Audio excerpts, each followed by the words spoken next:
سلام معراب تقرأ العلكم نمن كم تتهاوى يتردد كاوي زمت قام مخانون يردد معراب تقرأ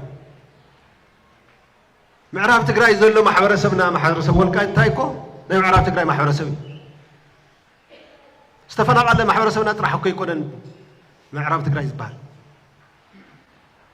تستفنا على ون نعم مربتهم اللي سلوا تخكل منبر استورره استجازة تمعراب تقرأ كوفي لزلوا محبرسب تحقن سرعة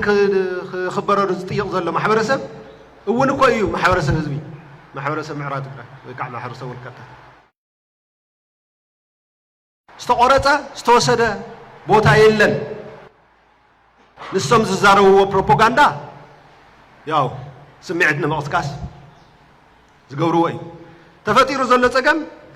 نتوم صنفኛት PLF ዝጸልእ ማህበረሰብን ትጽንፈኛት PLF ዝደልዮ ፖለቲካ ድሌትን ግጭት ፈጢሩ ዘሎ ምዕራብ ትግራይ ዘሎ ማህበረሰብ መብዛሕትኡ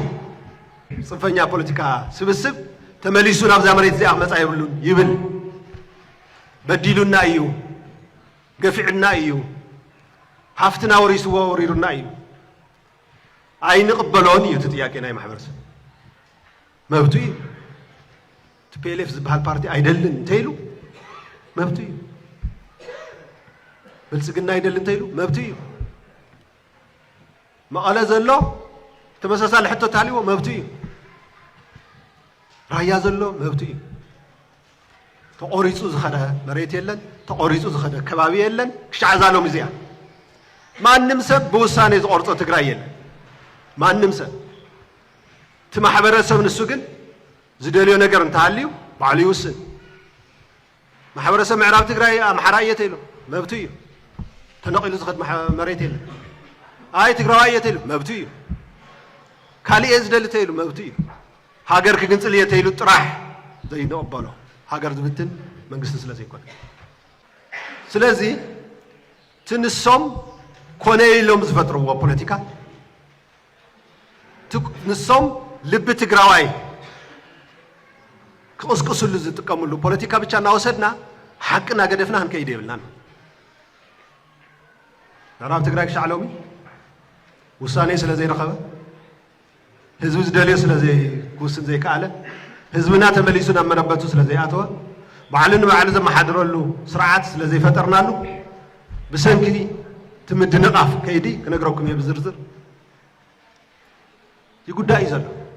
ዝተፈናቀለ ማሕበረሰብና እውን ኤክስትሪምሊ ይጉዳይ ኣሎ ተው ዘሎ ማሕበረሰብና እውን ይጉዳይ ኣሎ ኩሉ ተው ዘሎ እውን እኮ በጀት የተመደበሉ ልምዓት ይስርሐሉ ተረሲዑ እኮ ኢለ ሃፍቲ ስቁኢሉ ናብ ክልል ይኸይድ ግን ናብቲ ወረዳታትን ክስታይና ይበጽሕ ኣይሕዝነኩም እንዲ ንሱስ ናህና ማሕበረሰብ ይኮነ እንዲ መድሓኒት ንእልሸሉ ንኩሉ ማሕበረሰብና እዩ መድሓኒቱ ከዓ بحق منجست مسرت حزب زدليو زوسنا السرعات مفتار تراحي حزب تايبل حزب يوسن أنا سلز دلخو زي خاخلو كالي سلز دلي هاي نفتي خاخلو كزارة بيخليه كوسنا لقنا يكل حساب كيف بيخليه كوسنا لقنا يكل ما نمسب بس درجات زوسنا الليل نسو زكال تخوين تزنبر ما قدم توسنا نيركو سلز يوسن ጉዳይ ምሕደራ ወጨረሻ ውሳኔው ማህበረሰብ ባዕሉ ጥራሕ ወስኖ ስለዝግባእ ናይ ምሕደራ ሕቶ ናይ ማንነት ሕቶ እንታልዩ ህዝቢ ባዕሉ ዝውስነሉ ኩነታት ምፍጣር ጥራሕ እዩ ናይ መንግስቲ ስራሕ እምበር መንግስቲ ባዕሉ ብዛዕባ እቲ ምሕዳር ጉዳይ ክውስነ ይኽእል እዚ ብደንቢ መሓዝ ከድሊ እንታይ ዳ ተፈጢሩ ዘሎ ድሕሪ ሰላም ስምምዕ ዝብል ከዓ ምፍላጥ ጽቡቕ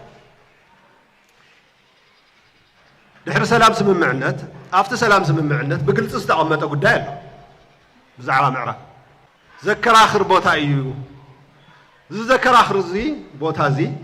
ከም መቐለ ዘይኮነስ ከም ዓዲግራት ዘይኮነስ ከም ሽረ ዘይኮነስ ከም ኣኽሱም ዘይኮነስ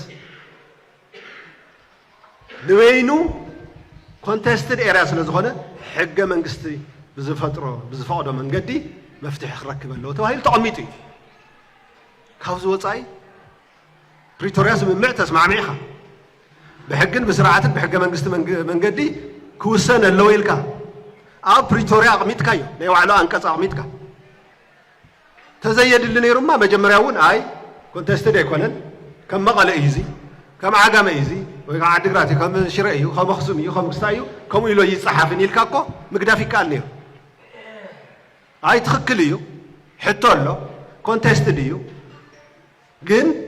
ህዝብ ዝውስነሉ ሕገ መንግስታዊ ስርዓት ስለዘሎ ብኡንዳንዮ ተባሂሉ ተፈሪምዎ እዩ ስለዚህ በተስማዕማዕናዮ መሰረት በቲ ፕሪቶሪያ ዘቕመጦ መሰረት ህዝብን ኣብ መረበቱ ተመሊሱ ዘሎ ማሕበረሰብ እውን ሓቢሩ ኮይኑ ብሓባር ምምሕዳሩ መስሪቱ መንግስቱ መስሪቱ ድሓር ከዓ ዝደልዮ ውሳኔ ዝውስነሉ ስርዓት ግን ክፍጠረሉ ኣሎ ንወልቃይት ማሕበረሰብ ጥራሕ ኣይኮነን እዚ ኣብ ካሊ ማሕበረሰቡን ተመሳሳሊ ሕቶታት ተሃልዮም እዚ ይኽድገም ዘሎ ኣጋጣሚ ኮይኑ ዘከባቢ እዚ ኣብ ውዕል እውን ስለ ዝኣተወ ስምምዕ ስለ ዝተገበረሉ ስለዚ በቲ ስምምዕ መሰረት ንምትግባር ኢና ንነጋገር ዘለና እምበር ተቆሪፀ ኣምሓራ ዝተዋህበት የላ ተቆሪፀ ካብ ትግራይ ዝተወሰደት የላ እዚ ጌጋ እዩ ዝደልዩ ግን የለውን ማለት ኣይኮነ ብትግራይ ኮይኖም የዋዕለም አጀንዳ ዘራሙድ ለው በኻሊ ቦታ ኮይኖም ግን ካሊ አጀንዳ ዝህብሉ አለው እምበር ተቆሪፁ ሰምሓራ ኮይኑ እዩ መን ኢሉ እዩ መን ወሲድዎ መን ወሪድዎ ተው ዘለኮ ወልቀታት እዩ ወልቀታዋይ እስቲ መን እዩ ወዲ ተካባቢ ዘይኮነ ግን ሕግን ስርዓትን ተኸቲሉ ብሕጋዊ መንገዲ በቲ ህዝቢ ተመሪፁ ዘመሓድሮ ኣካል ግን ክፍጠር ኣሎ ዘይሕጋዊ ኣካል ሕጊ ክሕዝ ኣለዎ እዚ 100% ንኣምነሉ ኢና ንዝኸውን ኢና ንቃልስ ዘለና تقولي كل تشحن 10 كرمت كابي قد مخرمتي محبرسبنا نملس زي حقاهم محدارات يفرسوا هزو بعلن وعلن يمرز وردوه قبليو يمرز زي ما حدرو أكل مسمرزة بجاتو تمديولو نام نور نابرو مستملسة بعلو منقستنا تمريسو تحقا منقستها مبتو يرقاقز زبل سممع بزرزر رفتاتما تسمع معنا إنا تفعلالينا كل تشحن 10 كرمت قبلتها نصوم هاي كم زيلنا ما تاتبيلف تبهال قديفنا يا بارتينا قديفنا تخيدنا قالوا تأكلات كحزوايهم تبارتون كمل سلو سراويتون كمل سلو احنا من شيء ملس بوليسي ملس تديف زبال حي لكن بدي أرز زعرن بر أكلنا كل الكوين زقص لا يكون سلازيس تدراجة حيلي أيات تبيلي في زبال بارتون أيات هو دارور تقولين بحق من قسنا سرت بسلامة من قدي تو دارور تمريض وتهزو يمرض صدحة حزق أنت مريض كاي تجزأ عين دلني لك أي هزو بسنك خايو كرايسس في الترز لا يتقدّي حزون نحنا مسال هزبنا حق من قصاو مسال هزبي أبيتين يوم كورنر زلوا خبرين عندل نسخ رجاجتنا ما نمزج في العه هزو خليول ما نمزج جدّو هزوون خليول ما نم بتخصنا لزقباء محبرسب خليول تقدّي وساني بعلى هبرة سمناي زوسنا قدّيون بعلي وسن نسز وسنا خا من قصتي فتسب